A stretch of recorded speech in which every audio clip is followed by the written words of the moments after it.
If you're facing the low-level exception occurred error in Adobe Premiere, don't worry. It's a common issue with a few solutions. Let's walk through the steps to resolve it.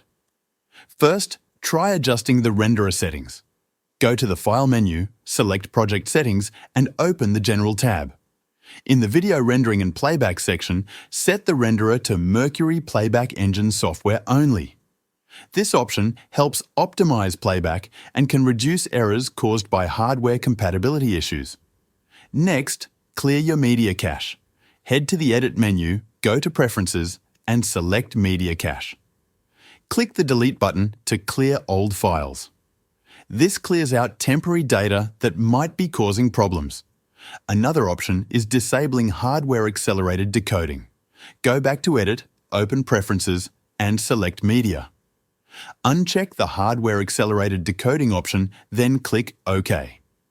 You'll need to restart Premiere for this change to take effect. If the error still persists, restart your system and retry these steps. Sometimes issues are resolved with a fresh start. Let us know in the comments if this worked for you or if you're facing other challenges. Don't forget to like and subscribe for more tutorials. Thanks for watching.